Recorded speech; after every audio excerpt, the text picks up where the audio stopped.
Hi guys, welcome back to the channel. It is interior time for Bear. Yeah, we've got a lot of stuff to go through, so let's dive right in.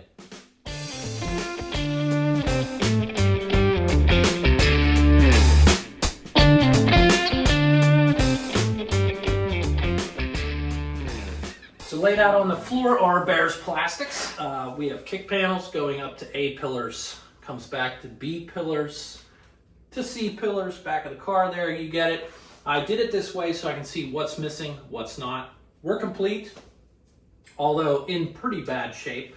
A lot of these parts are really crispy and very delicate right now. That being said, Steve brought me up a full set of interior plastics from a good donor cart. Yeah, wrong color, but that doesn't matter. We're gonna take care of that. These parts are in much better shape and they're gonna last longer than these guys. So I'm gonna go through, see what we're gonna keep, what we're not, and we'll start prepping these guys for Landau Black.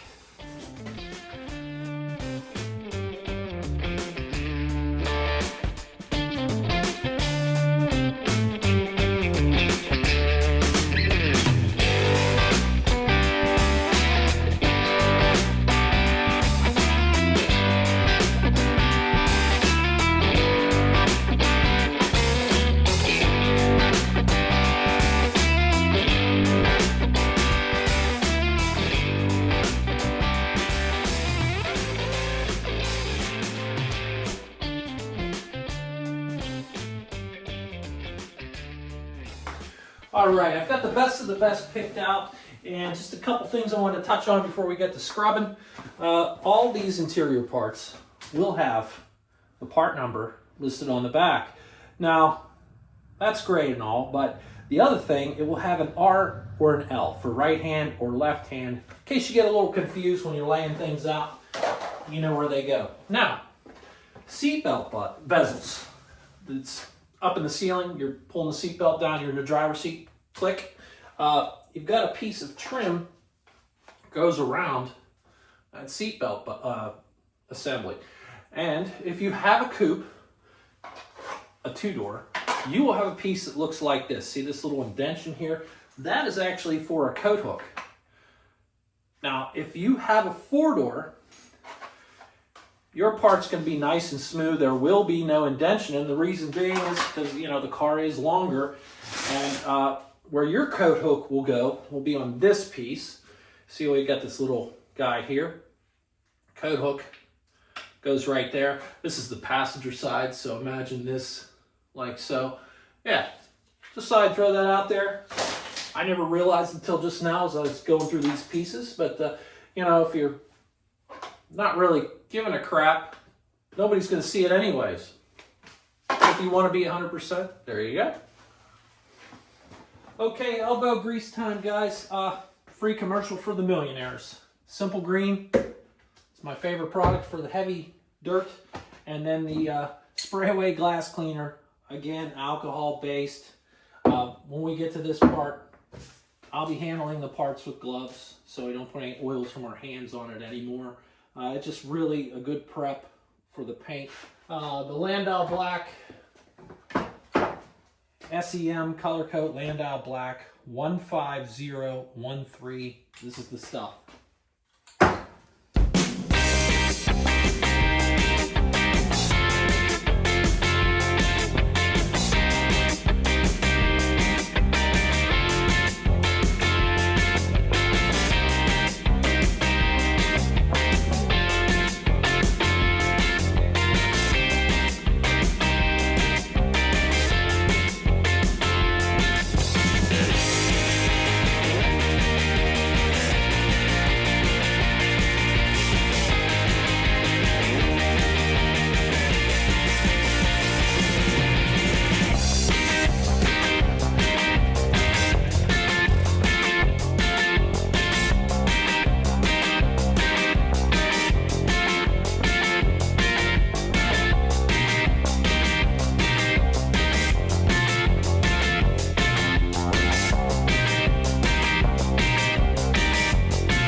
So we're about to finally spray all of these interior pieces in the Landau Black.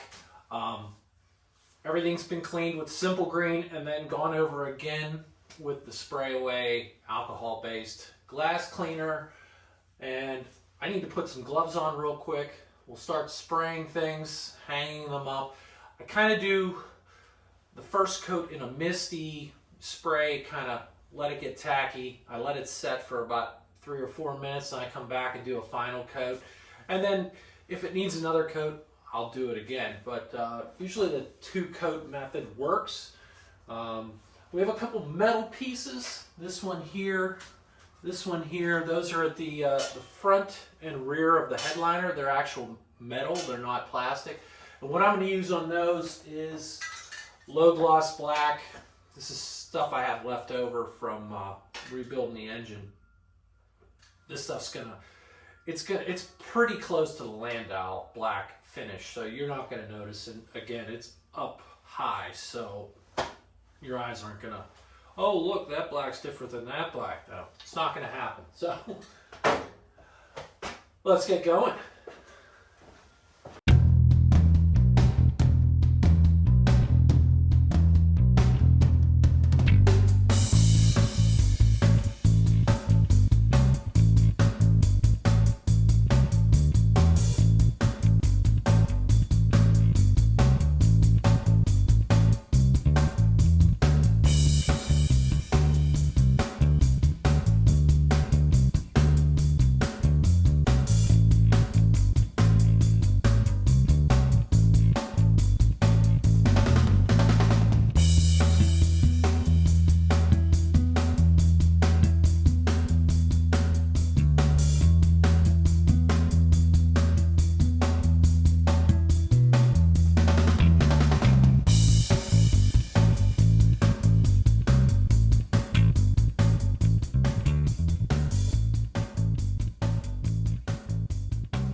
So I'm down here on the floor eyeballing door sills. Yeah, these 4 are Behr's originals. They're really in bad shape. They're dented up. They've got some extra holes in them. This one's missing the Fisher body badge.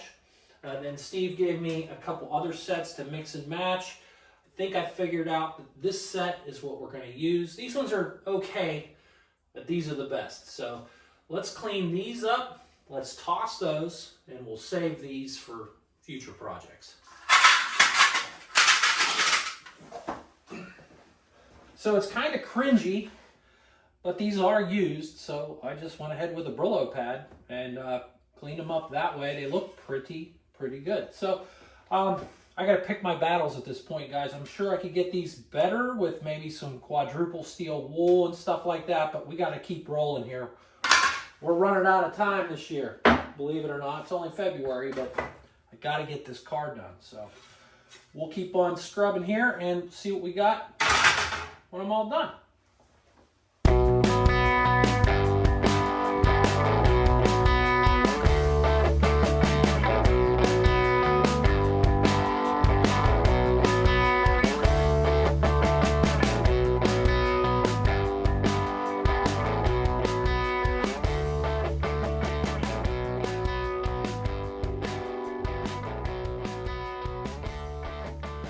All right, here's our door sills all finished up. They look pretty good. Not 100%, definitely not 100%. There's still some dings and dents here and there. But like I said, I got to pick my battles. We're just going to roll with this. I did check Classic Industries. They do not make a repop set for a 4-door. They make them for the coupes, not the 4-doors. So you got to clean up what you got. I think we did a pretty good job here. Like I said, with some quad steel wool, you could probably get these to gleam and shine a little bit better than what I got, but we're going to keep rolling.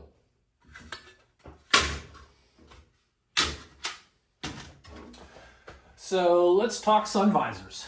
Yeah, there's a lot going on in that interior. There's a lot of parts, man. A lot of parts. I'm realizing that again today. Behr's sun visors. Really bad. Mirror's not in bad shape. this mirror, different story. Yeah, these have just fallen apart. They're in very, very bad shape. I don't think we have the time to bring those around. So I talked to my man Steve. He sent me a box. Hopefully, we're in good shape. Out of the way.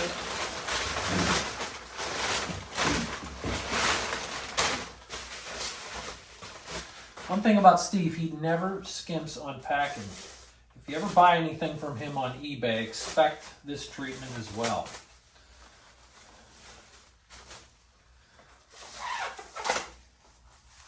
Oh yeah, that's really nice. Seam split a little bit. We can fix that, but wow. No mirror though, oh well. Let's take a look at the other side.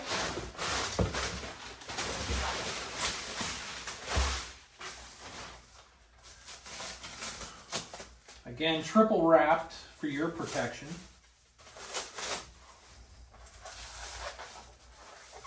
Oh, that's cool. Catalytic converter information. Your new General Motors vehicle is designed to meet strict exhaust emission requirements and to provide good fuel economy with a minimum of scheduled maintenance. Good fuel economy, guys, in 1978. So we'll go ahead and clean these guys up and they'll look like brand new when we're done. So while these are very nice visors, we saw these things are coming apart a little bit. So what I'm going to attempt to do is use a little bit of super glue under these seams that are coming apart. I got a bunch of these little clip guys. We'll clip them in place. Let's see if that works. I think I'm going to have to wipe this out really good before we get to that point though. All right.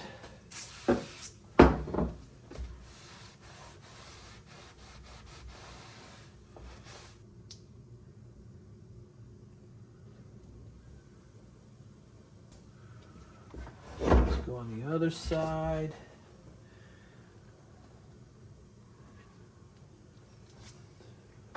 More is better, right, guys? All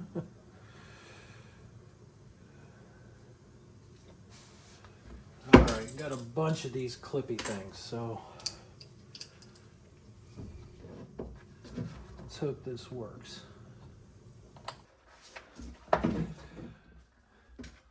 I'd like to put it on the very edge, but what's going to happen is if I clip on that, it's going to pop right off. So let's get the whole thing in place, and then we can take these off after it's dried, and we'll hit those edges again probably. Okay, well, let's let that sit for a little bit. Let's see about our other one here. Sun visors have been sitting all night. Let's see if this worked or not, or if I glued the clips to the visors. Looks like I did. Now they're coming off. Careful, Brian, careful. Okay, so looks like it worked.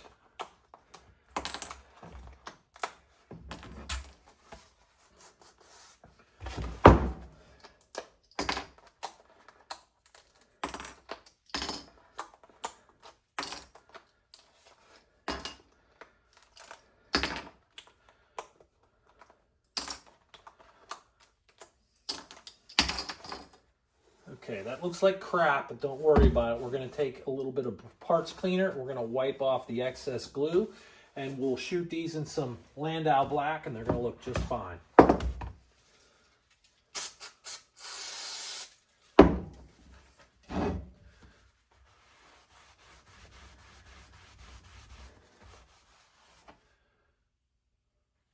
Not bad. Set him aside. Let's do the other one. Well, guys, here is the finished product as far as the visors go. They look pretty good. All those indentions from the clips, gone. Both sides looks real good. I went ahead and cleaned up the mounts. It's like a chrome mount. It's real easy. If you're ever wondering, this screw right here, you take this screw out, this slides right out. So what I ended up doing was taking the good ones out, putting the cruddy old ones in, spraying it, and then just pull the old chunky ones out, put the new clean chrome ones back in. Geez, just when I think I've rounded everything up that needs addressed, I remember something else. I had to run down to the shop because I had this stored in George's trunk. This is a good rear window defogger, not defroster, defogger. It just sits on that rear package shelf and blows air up on the back window. This bezel needs painted, so we need to address that. But I thought, you know what? I haven't tested it, so let's make sure it actually works. I've got a low amp battery charger here. We're just going to throw 12 volts. I have not tested this yet. I'm hoping it works. If not, we're going to have to find another one. This looks like it's in pretty good shape. Hey! Not bad. Okay. So we know that works. Let's paint that bezel.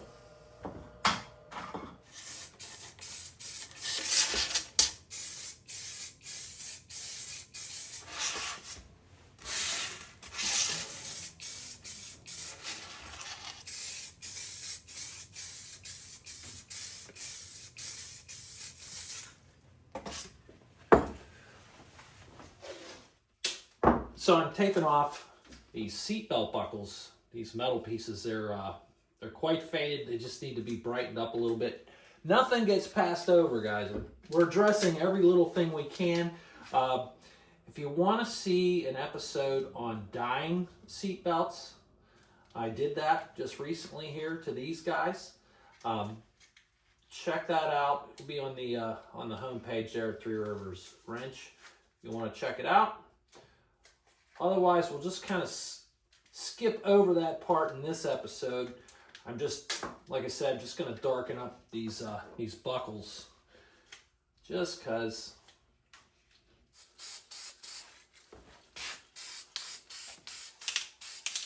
I have some low gloss black left over from our engine rebuild. I like using the engine paint on stuff like this because it's less likely to chip or scratch.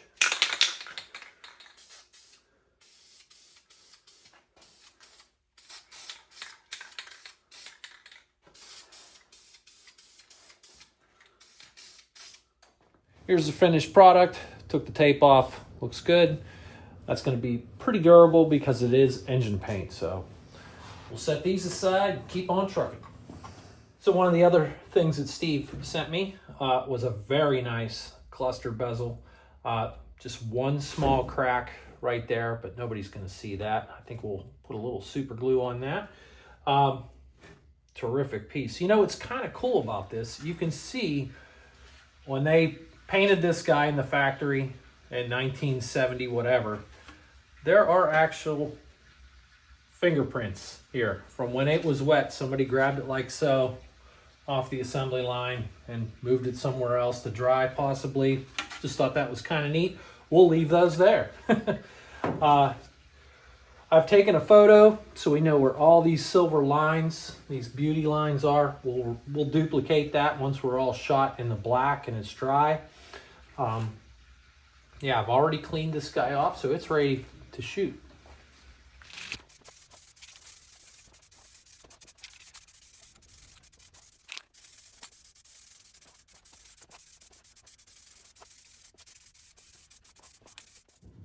Guys, check it out. There is the cluster bezel. It looks absolutely gorgeous.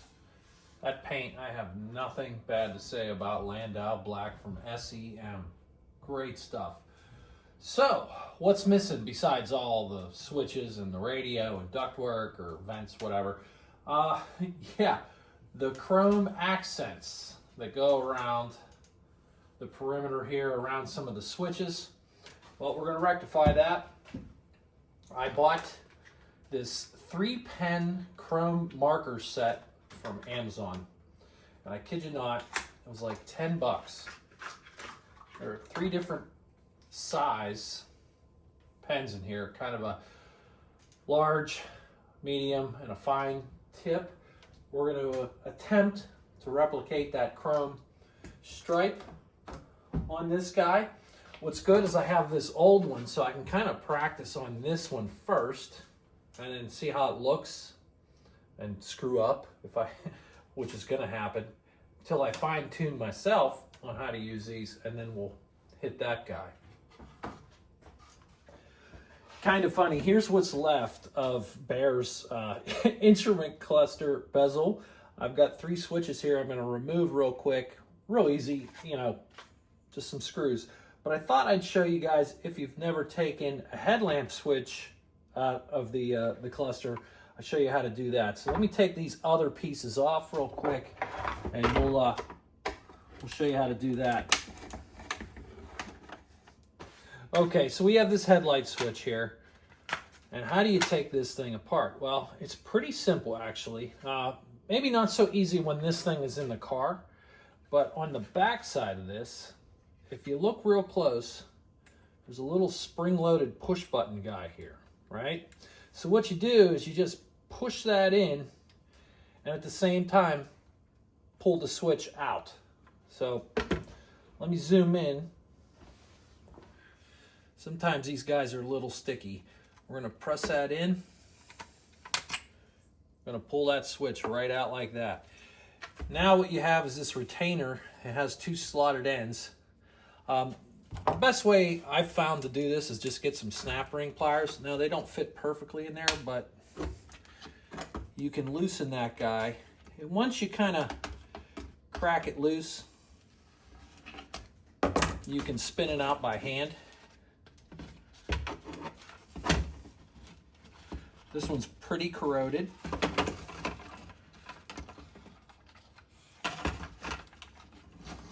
So that's what that guy looks like. Has a slot there and a slot there. And there you have your switch. So we'll go ahead and just screw this guy back on. And we take our knob. There you go. And again, it's just push this guy in, pull it out. Now we actually have a newer switch. We're not going to be using this one. Look at the difference here. So nice. This one's been through the ringer.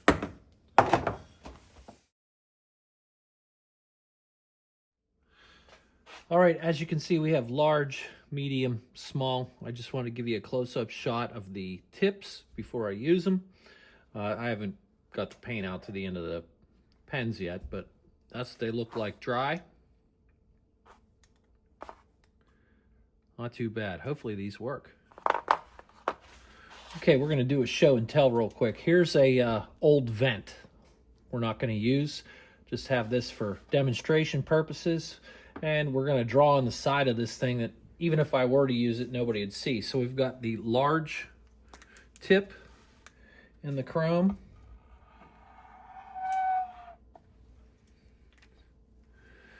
And here's the medium.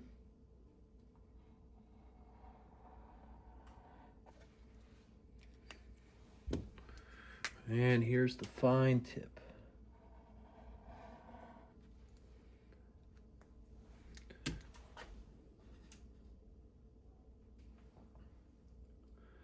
I mean, wow. That's amazing. That looks exactly like what was on that instrument cluster bezel. That looks like chrome. That doesn't look like silver. That looks like that plastic chrome stuff they used back in the day. Just wanted to give you guys kind of an example here.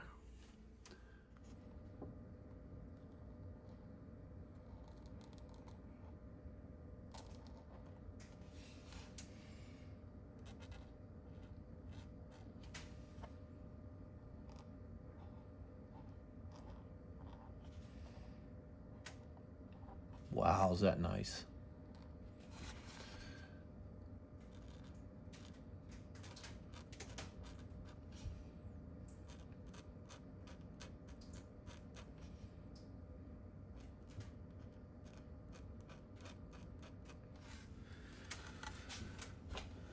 Okay, that was with the medium tip. Let's get crazy. Let's get out the big tip.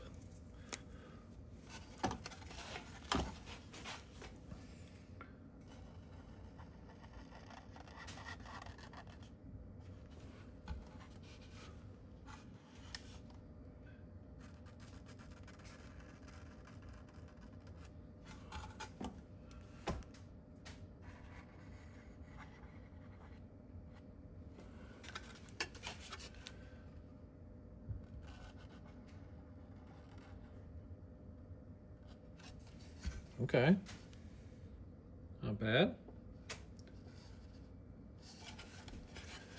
What this line?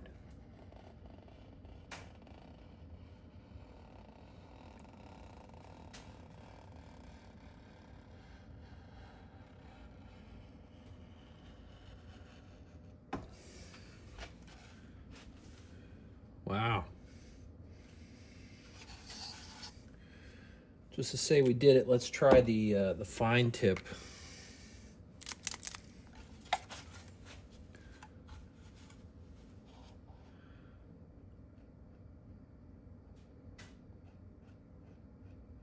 Yeah, you got to kind of color with this thing. You got to, one straight line ain't gonna do it because it doesn't cover the whole plastic edge.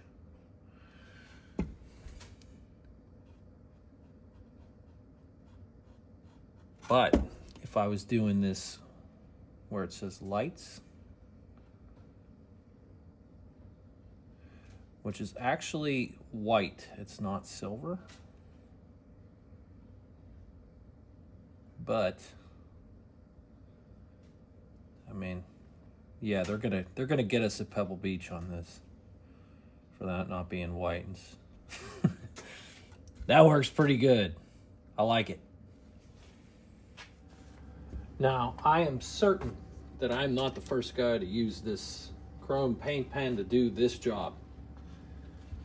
But man, is this nice. The best thing to do, guys, support your hand as you're doing it.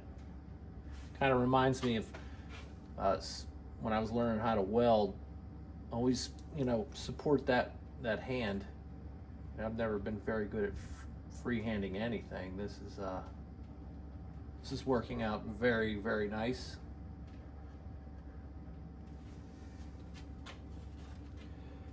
Getting into some tight quarters here in between this piece and there.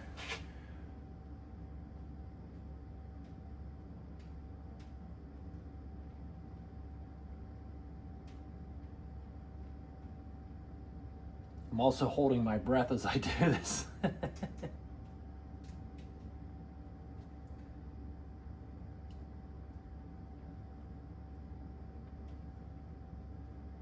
around the corner here.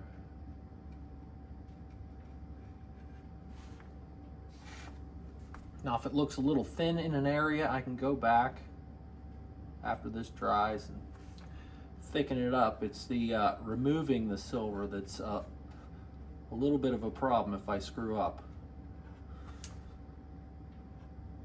I haven't yet. Cross my fingers. So I haven't had to deal with that yet.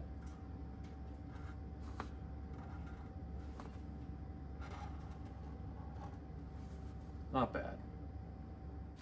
Guys, this was too much fun. What a transition. These chrome paint pens for 10 bucks. Seriously? Very sweet. I just got carried away. All the little door pull cups, door handle goes right here. They all got a nice little chrome stripe around them like they used to have now. So did that. Here is the cluster. Give you a close-up in a second, but I couldn't help myself. Had to put some switches in. We got our defroster switch in there. The headlight switch is back in, and we are actually going to be doing an upgrade on Bear in the future, and that is intermittent wipers. Now, he just had high and low to begin with, but Steve was able to find the factory optional intermittent wipers. So it's low, high, then there's an intermittent spot, and the dial actually turns. It's really cool. I've never seen it in person. There's a little module that goes with it as well. We'll be installing that. That's in the future. Put this little vent back in.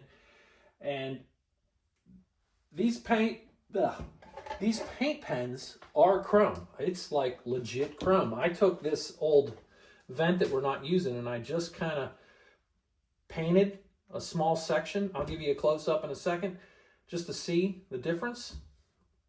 Pretty nice, pretty nice.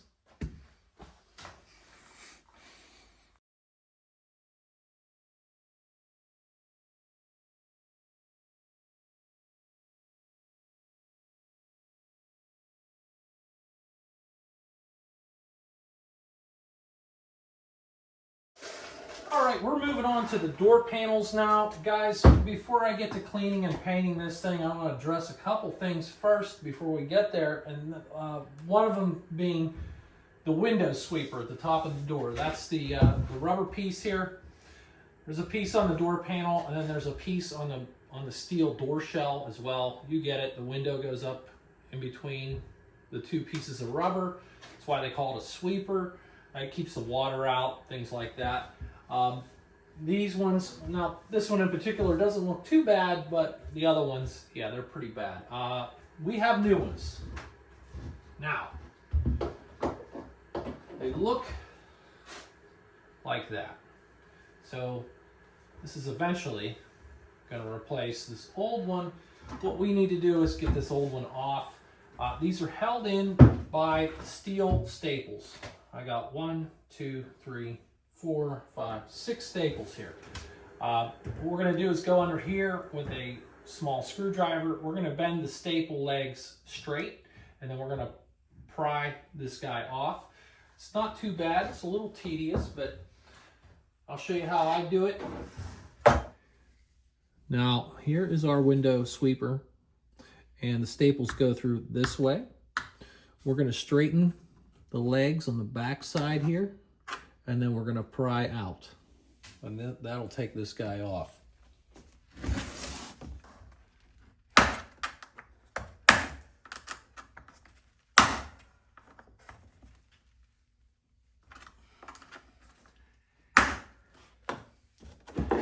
Once I pop them with the screwdriver, I take a set of diagonal cutters, just kind of straighten them a little bit more.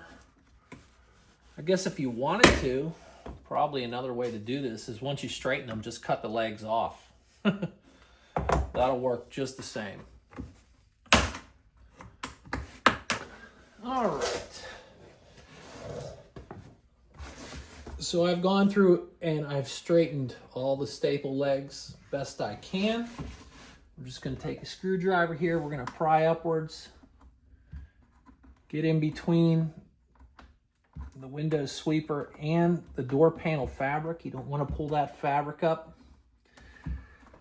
Just got to be patient here. It'll go where that's starting to come. We're just going to work down the line here. Where's the next staple down here?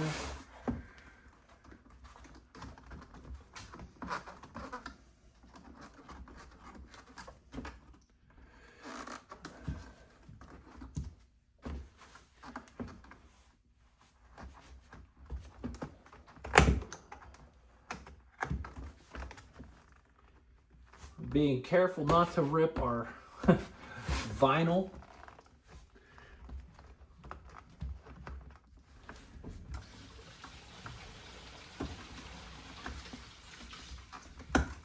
There we go, finally.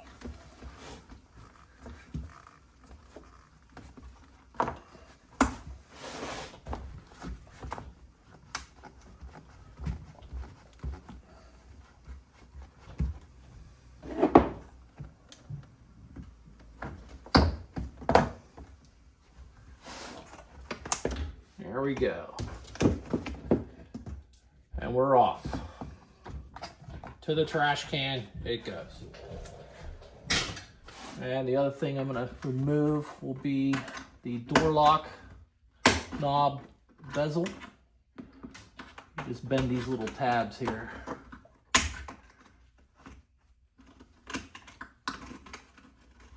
that'll cooperate with me. And we'll just push that guy through. And this guy will come right off. Put him back on later. Okay, let's clean this thing up.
Hey, that looks pretty good. It's it's extremely satisfying pulling this tape off. I got lucky. The two front doors, the chrome striping is in good condition. The back two, it just peeled right off, and that's where those chrome paint pens came in handy. Dressed them up real nice.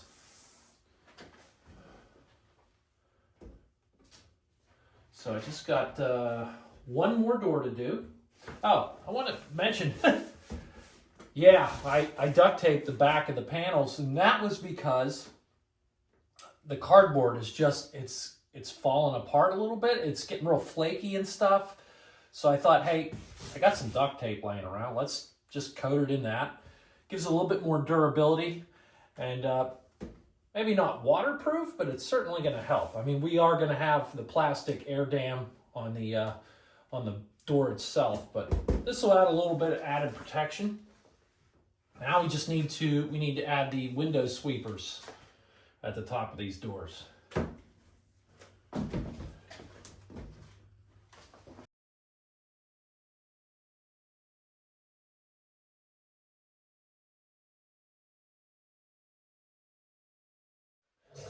All right, I'm about to tackle these window sweeps. Guys, this is pretty simple. With the kit that we got from GM Classics, they will give you instructions. Now, if you buy them from Classic Industries, they will also have instructions in there.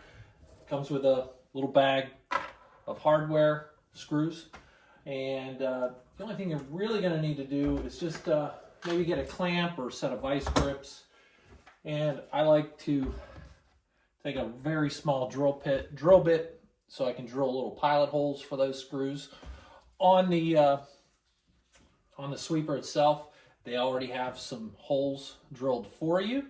I tend to add maybe one here and one here at the very ends. Just gives a little bit more durability in the long run.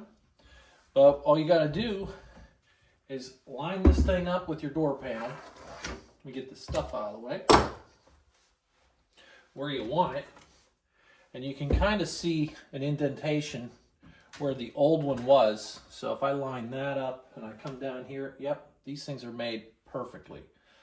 No complaints there. So what I'll do is I will clamp one end making sure I have it where I want it. And then that first hole, I will drill and put a screw in there. Then I'll release that clamp, and that'll allow me to move around a little bit just to fine tune. And then we'll move down the line, clamp, drill a hole, put the screw in, and we're just going to keep moving down the panel till we're done. I guess I could have got a dollar drill bit. I'll grab a screwdriver here.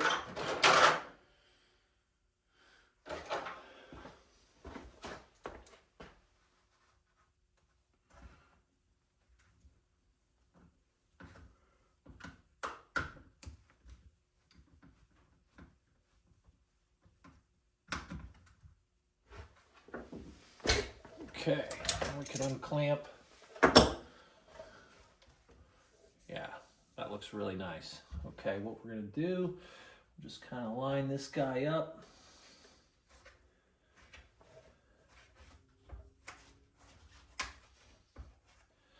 The reason I don't do this end and this end is because this will tend to bulge and then it kind of gets out of a line. I kind of like to go this way.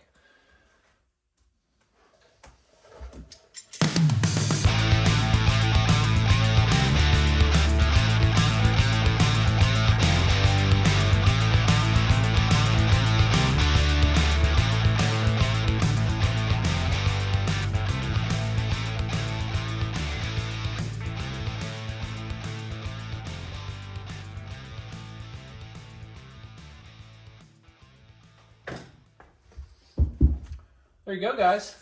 That's it. There's nothing to it. And the other side's even easier because it just clips into the door. So that's the front doors. The rear doors, I'm going to go ahead and we're going to wait until final assembly to do the rear door ones, because on the rear doors, if you remember, there's a small quarter window that I want to install along with the brace, and that'll help me definitely center that window sweeper. If I do it now and I'm just a little bit off, it's going to be an issue later on. So we'll get the front doors done and save the back doors for later.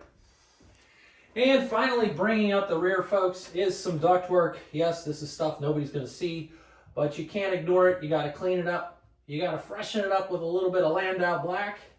And hey, I'm going to feel pretty good about it when it's installed, even though nobody's going to see it.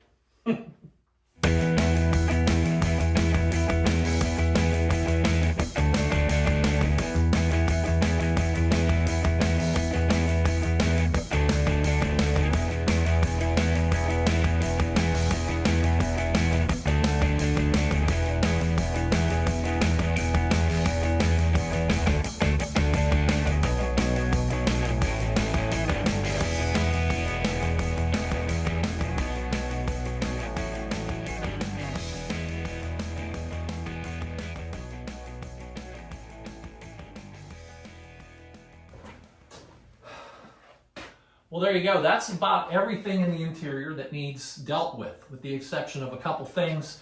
We have a headliner and a package shelf. You probably saw them sitting over here on top of Frank. I'm just not going to deal with those until it's about time to install them, because they're so large and they're going to get moved around. And if I paint them up and get them ready, they're going to get scratched. I know it. So we'll wait on that. The flooring, if you haven't watched previous episodes, we have brand new flooring and insulation. It's in a box put away. The seats themselves, reupholstered. They're tucked away up in New Hampshire, just waiting for reassembly. That's about it. Yeah, everything here is done. I just got to find a place to put it. Can't wait to put this guy back together so I can get some room back around here. Yeah, and I just want to touch on, I'm dealing with a couple problems as far as filming right now in this garage, because I did take care of the lighting situation. As you can see, we got 40,000 lumens over here on this side, and I have a new camera. So I'm trying to fine tune and figure out how to not wash out the video. What I mean by that, it's really, really bright, and it's kind of, I apologize if this episode didn't turn out the prettiest. Got Got to figure this stuff out. I just turn wrenches. I'm not a videographer, so we'll figure it out. And yeah, so I got some body work to take care of, and I will see you guys very soon. Thanks for watching. Have a good one.